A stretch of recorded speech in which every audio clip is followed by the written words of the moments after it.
Right,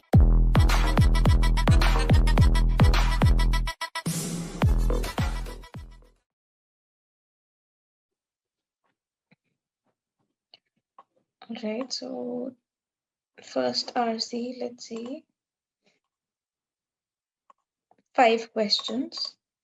So we have second also for 5, I think, yes. 5, 5, 5. And then we have VA. Okay, 10 questions of VA. So we have 3 RCs and we have 10 questions of VA. So we'll wrap up the RCs as quickly as possible. Okay. Nearly all the artistic remains of ancient India are for religious nature, were at least made for religious purposes. Secular art certainly exists, for literature shows that kings dwelt in sumptuous palaces, decorated with lovely wall painting and sculpture, although all these have vanished.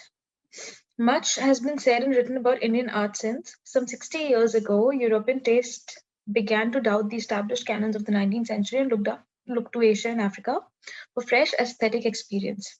From that time to this, most authorities on the subject have stressed the religious and mystical aspects of Indian art. While admitting the realism and earthiness of early sculpture, they have read the truths of Vedanta or Buddhism into the artistic remains of a period and have interpreted them as expressions of deep religious experience, sermons in stone on the oneness of all things in the universal spirit. Okay, so they're talking about secular art, religious art. They're talking about how European tasters come towards this side, right? And religious and mystical aspects of Indian art. Fine. One student at least disagrees with this interpretation. There are indeed a few remains which seem imbued with an intensity of religious feeling rare in the art of the world, but it is the full and active life of the times which is chiefly reflected in the art of ancient India, at first directly, then with a gentle idealism, and finally in the multitude of figures, divine and human. Full and active life. Carved on the many temples of Middle Ages. In all these places, there is a horror vacui and an intense vitality, which reminds us of rather of this world than the next, and suggests us to the warm bustle of the Indian city and the turbulent pullulation of the Indian forest. Gothic architecture and sculpture. Okay, I think. Yes, Gothic architecture and sculpture are vertical, spire and arch point upwards, and as the style develops, the spire becomes taller and the arch more pointed. The Christ, saints, and angels of the Middle Ages in Europe are often disproportionately tall. The tallness is accentuated by long garments reaching to the ankles. Poses are generally restful, rarely smile. It was truly medieval European art was truly religious. Its conventions seem to have been deliberately designed to lead the worshippers' thoughts away from the world of flesh to the things of the spirit. Much of it was work of pious monks or of men with deep religious vocations. Okay, so tendency of Indian art is diametrically opposite to that of medieval Europe. The temple towers, though tall, are solidly based on earth. The ideal type is not abnormally tall, but rather short and stocky.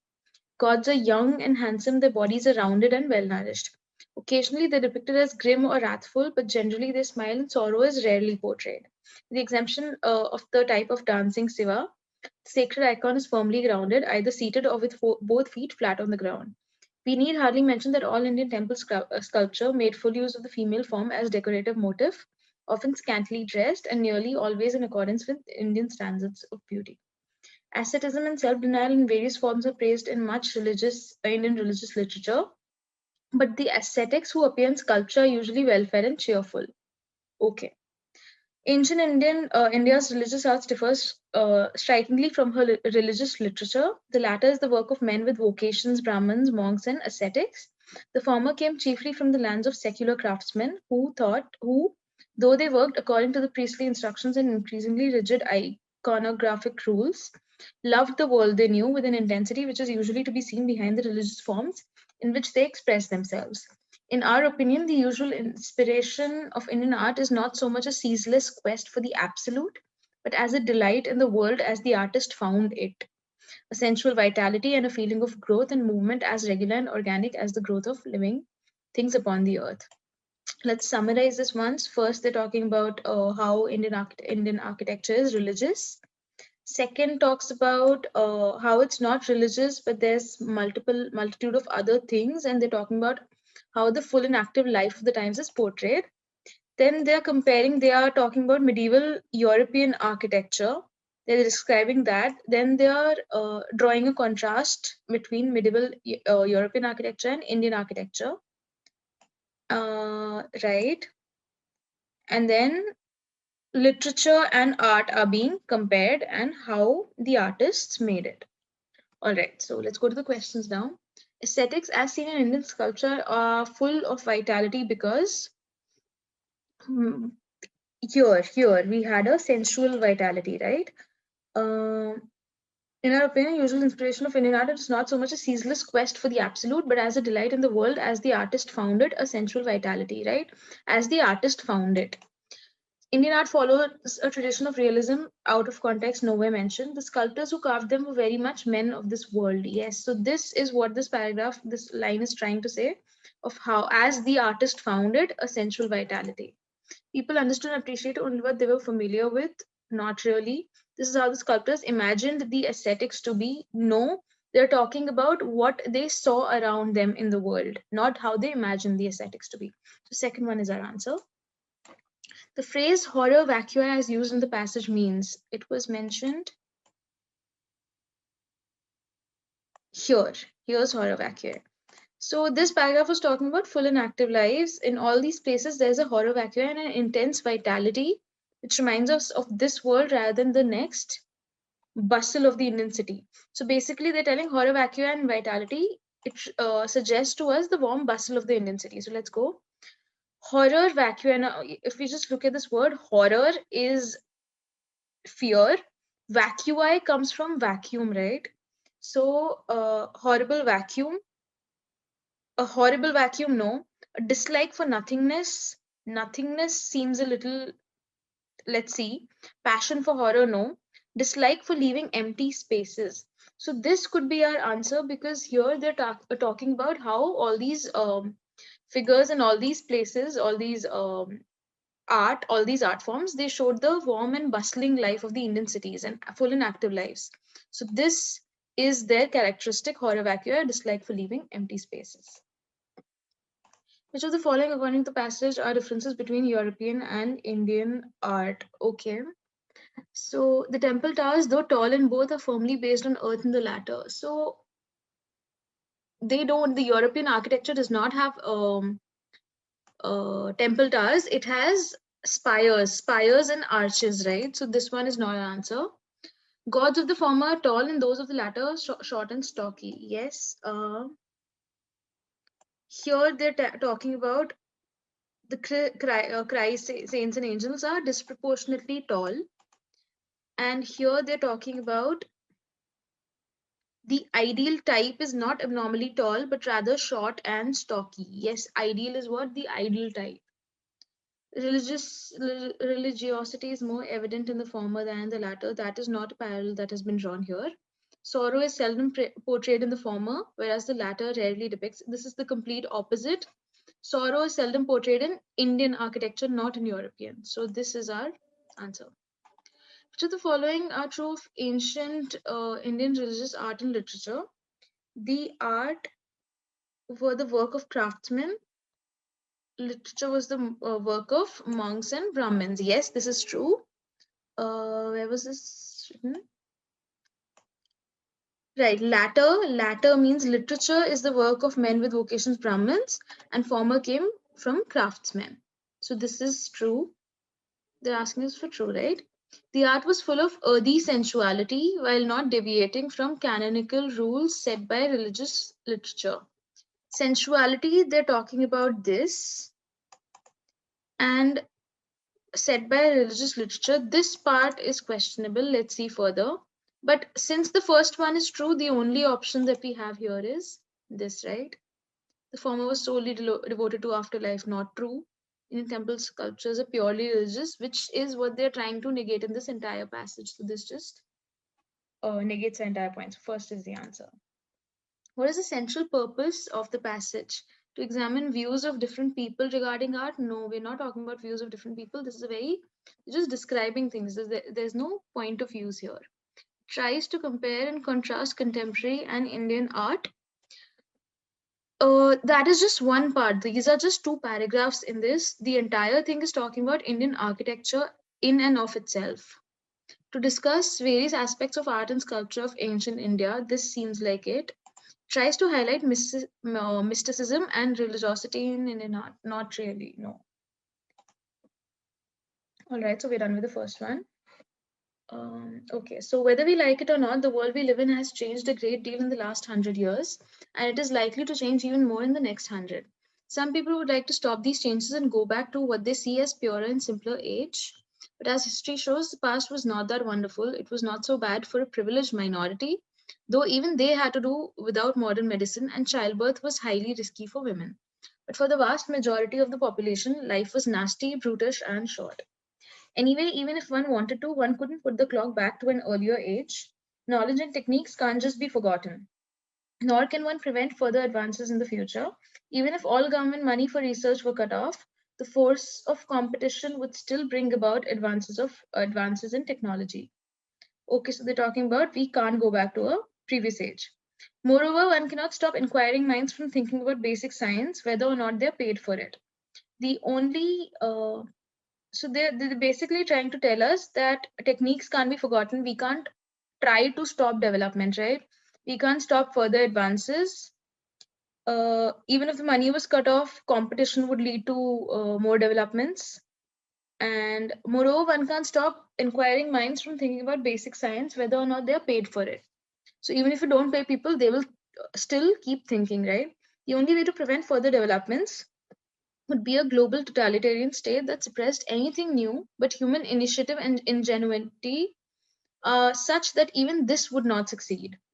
All it would do is slow down the rate of change. So basically, they're trying to tell us that we cannot stop the change. If we accept that we cannot prevent science and technology from changing our world, we can at least try to ensure that the changes they make are in the right directions. In a democratic society, this means that the public needs to have a basic understanding of science so it can make informed decisions and not leave them in the hands of experts. At the moment, the public has a rather ambivalent attitude towards science. Ambivalent meaning it has a nonchalant attitude, right? It has come to expect the steady increase in the standard of living that new developments in science and technology have brought to continue, but it also distrusts science because it does not understand it. This distrust is evident in the cartoon figure of the mad scientist working in his laboratory to produce a Frankenstein. It is also an important element behind the support for the Green parties. What can be done to harness this interest and give the public the scientific background it needs to make informed decisions on subjects like acid rain, blah, blah, blah? Clearly, the basis must lie in what is taught in schools. When schools, science is often presented in a dry and uninteresting manner. Children learn it by rote to pass examinations and they don't see its relevance to the world around them. Okay, so this is a fairly long single paragraph. First two paragraphs are talking about how change, they're talking about how people don't like the current ages and how they prefer that, you would want to go to the previous age. But they're talking about how the previous ages were not so good for the minorities and definitely minorities, but not even for the privileged people. Then they're talking about how you cannot, this entire paragraph talks about how you cannot stop change. Then they're talking about here about how change can be in the right direction. People need to be made more aware of science. All right, so let's continue with this paragraph. Okay, basis must lie in what is taught in schools, but in schools, science is often presented in a dry and uninteresting manner. Children learn it by rote to pass examinations, and they don't see its relevance to the world around them. Moreover, science is often taught in terms of equations. Although equations are a concise and accurate way of describing mathematical ideas, they frighten most people. When I wrote a popular book recently, I was advised that each equation I included would halve the sales. I include one equation, Einstein's famous equation mc square, but maybe I would have sold twice as many copies without it. Okay. Scientists and engineers tend to express their ideas in the form of equations because they need to know the precise values of quantities. But for the rest of us, a qualitative grasp of scientific concepts is sufficient. And this, for many concepts, can be conveyed by words and diagrams without the use of equations. Science that people learn in schools can provide the basic framework, but the rate of scientific progress is now so rapid, there are always new developments that have occurred since one was at school or university. I never learned about molecular biology or transistors at school, but genetic engineering and computers are two of the developments most likely to change the way we live in the future. Popular books and magazine articles about science can help to put across new developments. But even the most successful popular book is read by only a small proportion of the population. Only television can reach a truly mass audience. Producers of the television science programs should realize that they have a responsibility to educate the public, not just entertain it. Fine, so this was a fairly easy to read paragraph, easy to understand. Let's just move forward to the questions. Which of the following, according to the author, would be successful in preventing further development in human endeavors? We very clearly remember them telling that nothing can actually prevent further developments. All we can do, all it would do is slow down the rate of change, right? Seizing of government support for research, they've mentioned here, even if you stop government money, force of competition would do it. Totalitarian state that suppresses anything new. Here, totalitarian state, all it would do is slow down the rate of change. Public scrutiny of all science-related issue, no, that would help people understand. Here they're talking about public scrutiny, public understanding would help people understand and not be afraid of science. So none of the above. So the following is likely to have contributed to the distrust that people harbor about science. Okay, ambivalent. Right, the distrust is evident, distrust. So it's written here, but it also distrusts science because it does not understand it, right? The rapid changes in science which constantly return it, okay, no, not the developments, but the fact that they don't understand it. Television program that presents science is magic, no. The non-availability of popular science books without mathematical equations. Now, where can we draw this from? This is when they're talking about, later they're talking about here, equations frighten most people and people don't understand it, hence they distrust science, right? So this is our answer. Perception that science has made things. No, this is not why they distrust. This is the entire thing. This is them distrusting science. Which of the following is true according to the passage? The inclusion of MC square affected the sales. Now, when the author mentioned this, right, maybe I would have sold. So he's saying maybe I would have, right? This is just a hypothesis, just a theory by somebody that, it would halve the sales. There's no proof to it that, it affected. So first is not true. So we can remove first from it. All scientific concepts can be best explained with words and diagrams alone. Now, where was this? Equations are a concise and accurate way. Many concepts can be conveyed. All scientific concepts can be best explained. Here they're saying many concepts can be conveyed. So many does not equal all. So even second is not correct. The public have an unequivocal attitude to science. No, they have a nonchalant attitude. They don't have an unequivocal attitude, not a clear attitude. They have an ambivalent attitude. Third is also not true. First is not true. Third is not true. None of these is the answer, I guess. Let's see at the fourth one. All scientific decisions should be made based on public opinion and not expert. No, this is completely false. All he's saying is that public needs to understand these decisions, not that they need to drive these decisions. So our answer is none of the above. Which of the following which of the following can be inferred as a likely consequence of educating the public about science? People will not be reluctant to purchase science books that contain books that don't contain will educate people. That does not mean people will start buying these books. The use of equations and diagrams, no, this is completely irrelevant. And support for green parties is likely to decline. Where was this mentioned? Here's the green parties one. Distrust is evident. The distrust is also an important element behind the support for green parties.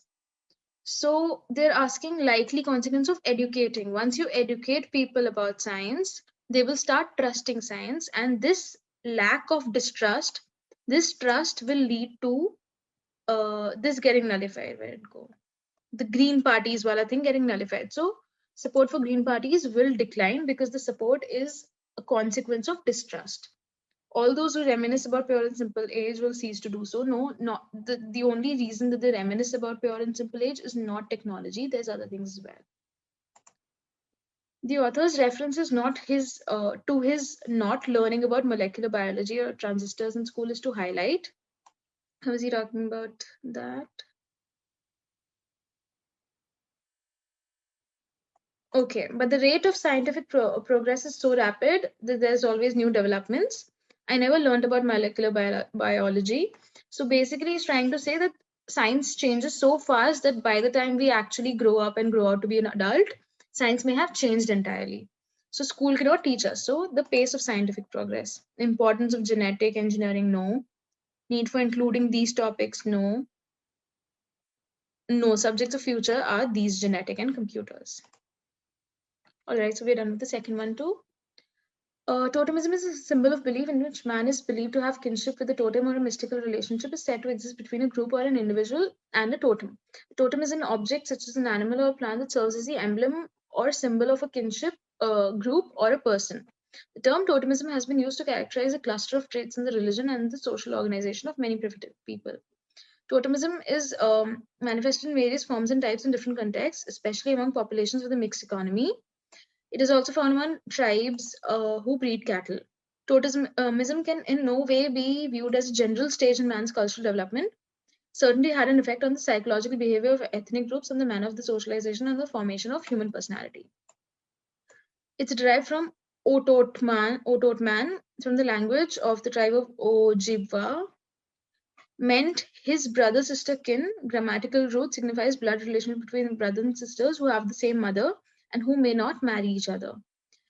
It was introduced by a British merchant translator who gave it a false meaning in the belief that it designated the guardian spirit of an individual who appeared in the form of an animal, an idea which the clans do indeed portray by wearing the of animal skin. It was reported at the end of the 18th century that these people named their clans after those animals that live in the area in which they live and appear to be either friendly or fearful.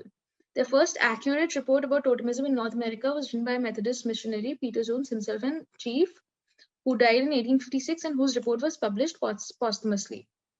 According to him, Great Spirit had given totems to their clans, and because of this act, it should never be forgotten that members of the group are related to one another and on this account may not marry among themselves. Fine.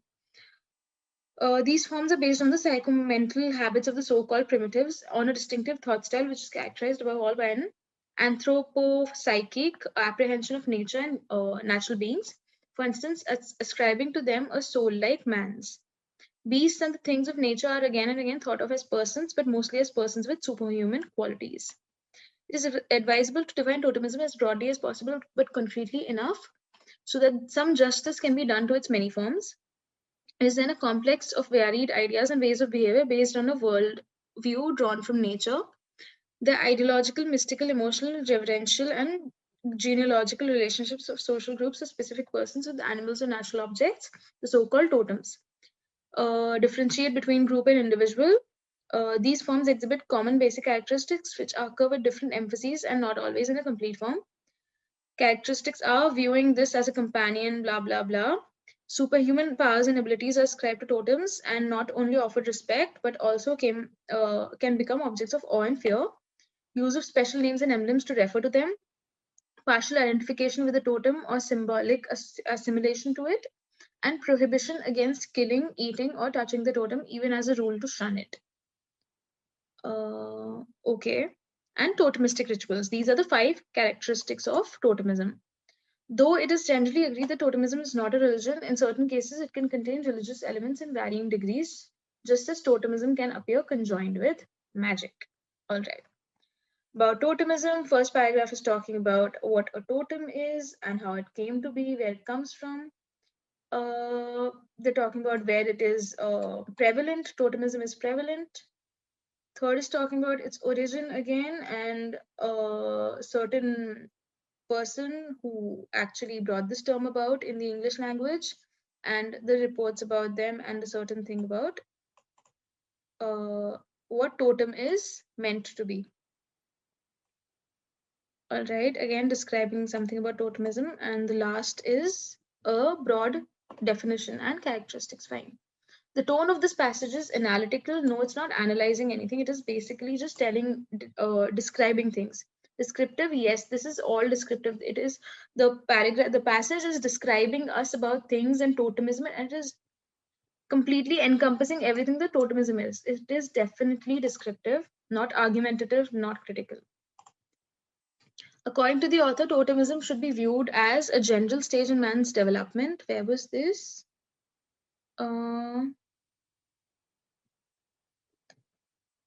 Can in no way be viewed as a general stage in man's development. So definitely not the first. A dominant religion, it is not a religion, right? It was written somewhere. It is mentioned that it's not a religion, right? Generally agreed that totemism is not a religion. It can have religious elements. System that certainly had an effect on the psychological behavior of ethnic groups, on the formation of human personality, on the manner of the socialization. A system of beliefs which attaches no special significance to mystical relationships between a group and a totem. Not this, but this. A system that certainly had an effect on the psychological behavior of ethnic groups. Where was this mentioned? We can just eliminate the other 3 points, but this was specifically mentioned somewhere in the paragraph.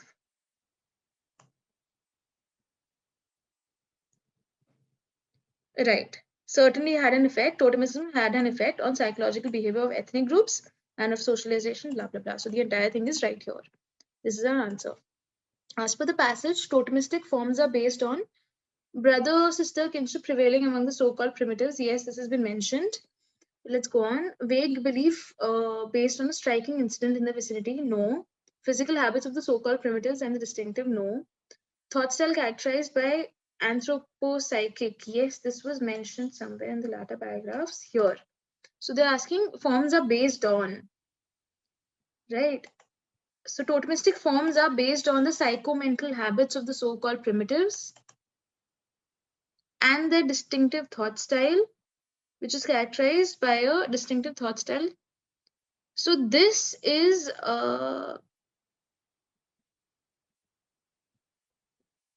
characterized by. So this is a very accurate description, right? This entire thing, physical habits. This says physical habits while it's psychomental habits. So psychomental are not physical. Hence, this is the answer straight from here. Members of Ojibwa clans used to wear animal skins because. Where was this mentioned? Here. So give it a false meaning.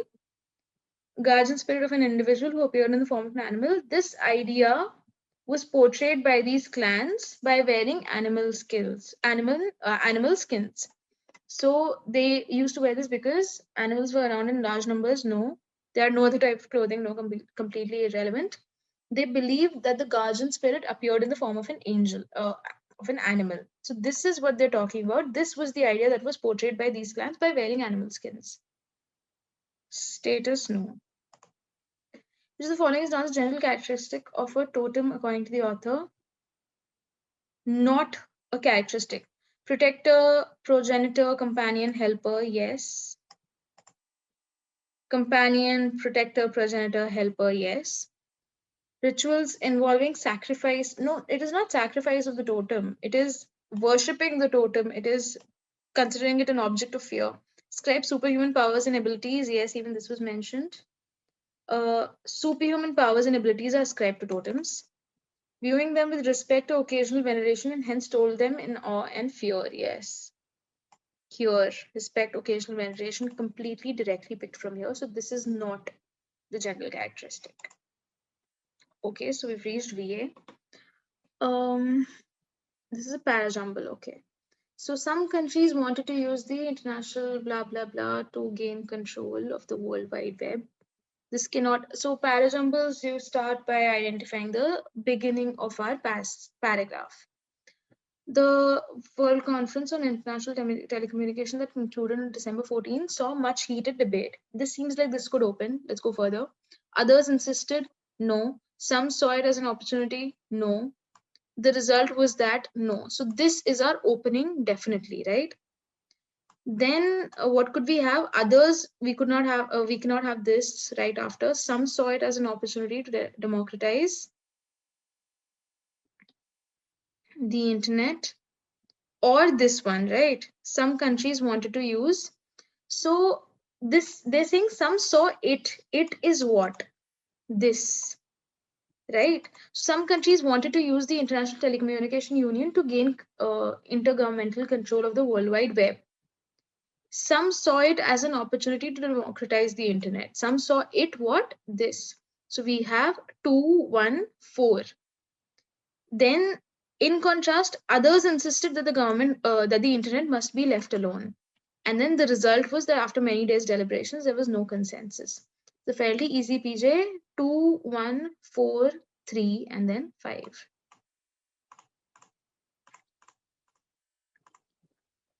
Another parajumble. So an important part of the brain, the frontal lobe that governs the capacity, seems to shut down. The ironical thing is that the research study on which the story is based was first published in September 2000. Not starting. The recent story in the Daily Mail explained how, when in the presence of or shown a picture of someone they were passionately in love with, most people have a fairly characteristic response. This is our starting. Obviously, it was not considered no since its publication, the story, no. So 3 is our starting. What could it be followed by? They're talking about a fairly characteristic response. Now, the first one is telling us about the characteristic response, right? So an important part of their brain, the frontal lobe that governs their capacity to make rational judgments, seems to shut down. So this is the response that is being talked about in the third statement. Then the ironical thing is that the research study was first published. Okay, since its publication, they're talking about this, or so we have definitely 3-1 as a pair. Now let's look at the ironical thing is that the research study on which the story is based was first published in this by blah blah blah, and obviously it was not considered hot enough then. Then when? In September 2000. To be reported, but with the increasing interest on the part of the general public and relationships, it's evidently more saleable now. So 2-4 is definitely a pair, 3-1 is a pair. Now we need to see where 5 will go. So since its publication, the story has been echoed by a large number of news sources all over the world, both online and in print. So we can either have it in between. Let's try in between, blah, blah, blah. Since its publication, the story has been echoed.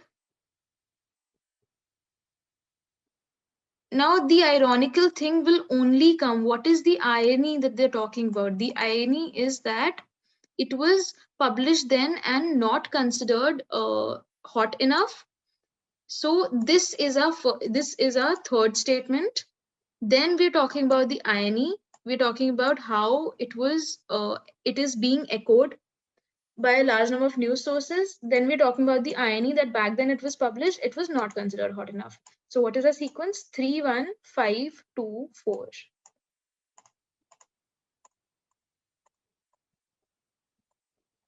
Right, so again, we have another parajumble. Cultural beliefs and ideas are what some call memes, the cultural counterpart of the genes, passed from individual to individual or from group to group, or are selected for survival, and particularly in the case of Homo sapiens. That process of cultural evolution deserves at least an equal place alongside those of biological evolution. Group to group is selected. Could be the starting. Let's see. Human beings are not born into this world with minds like blank pages waiting to be written by others. Family, church, blah, blah, blah. There are rules of thumb that allow organisms to find rapid solutions. We emerge as a species, we emerge. So look at B and D. Human beings are not born with blank pages waiting to be written. We emerged as a species 500,000 years ago during, and ever since we've followed what Wilson calls epigenetic rules, where he defines innate operations in the sensory system of the brain. So BD is definitely a pair. They're talking about we have followed something. So see, these are rules of thumb. These are what? These epigenetic rules, right? These are rules of thumbs that allow organisms to find rapid solutions in the environment and predispose individuals to view the world in a particular innate way and automatically to make certain choices as opposed to others, right? So they're describing. And then predispose individuals, right? Predisposition of individuals. Then this is not to say that our genes explain every bit of human behavior, right? And then the first one we remember was talking about some cultural counterpart of genes, right? Memes. We know something else, but okay. So we're talking here about how genes don't explain every bit of human behavior and it can be cultural. And this thought is continued in our first one.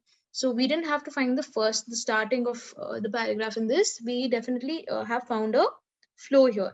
So the flow is what? Human beings are not born, then we emerge as a species, these epigenetic rules, then these are rules of thumb. Then this is not to say that our genes explain, and then we're talking about the memes. So our sequence is B, D, C, E, A. B, D, C, E, A. Another parajumble, okay. Let's see if we have easier things to do after this. The below question, the 5 sentences or parts of sentences that form a paragraph. Identify the parts, then choose the most appropriate option. Correct, okay. So the first industrial revolution began in Britain with the mechanization of the textile industry. This seems fine. Tasks previously done laboriously by hands in hundreds of weavers' cottages. Weavers' cottages, weavers' K cottages, right? Cottages belonging to weavers. So we need to have an apostrophe here. So B is definitely not it. This eliminates this. A is definitely correct. It's in all the options. Were brought together in a single cotton mill and the factory was born. Seems right. The second industrial revolution came in the early 20th century when Henry Ford mastered the moving assembly line and ushered the age of mass production. Now ushered in the age, ushered something in, you usher something in, you don't just usher something. So D is not correct. First two industrial revolutions made people richer and urban. Richer and urban. This is made people richer and urban in comparison to what, right? More urban is the comparative part. So it should have been more urban. So we have one, A and C are correct.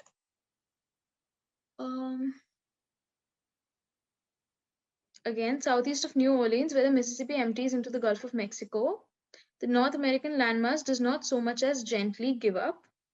Land subsides to wells of green poking up through the water. These all seem fine.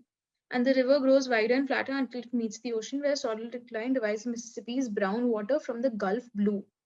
The Gulf blue, Gulf of Mexico, so they're talking about the Gulf's blue water. So it is supposed to be Gulf's blue, Gulf apostrophe S. On its long journey south, the water has scooped out nutrients such as blah, blah, blah. So we know D is not correct. D is not correct. D is not correct. So we can directly say A, B, and C are correct.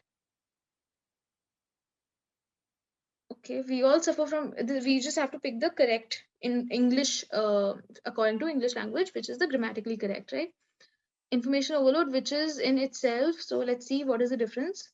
Which is, there has to be a comma here, which is in itself, which is, again, there has to be a comma here. So these two eliminated, which is in itself, these two are same. Distraction, the sheer volume of available information tends not only to obscure, not only the important issues, but also to dissuade. This is the correct one because not only to obscure the important issues is one part, not important issues, right? So next we have, this is para summary. We have 1 minute left. Let's see what we can do. As COVID-19 spread earlier this year, induced lockdowns. In the near future, we have to resort to lockdowns again, tackle a climate emergency, blah, blah, blah. Science will require dramatic interventions. Under climate lockdown, governments would limit private vehicle use, blah, blah, blah. To avoid the scenario, we should do this. We should do capitalism differently. Okay, health and economic crisis caused by the pandemic, distinct, but the three crises and the solutions are interconnected. Effects of climate crisis, no. This is it, right? Measures required to fight climate crisis, which it has given here, and draw similarity with the COVID crisis. Okay, this seems like this was a pretty doable one, but I'm sure I can't do anything in the next 10 seconds, so I'm just going to submit it.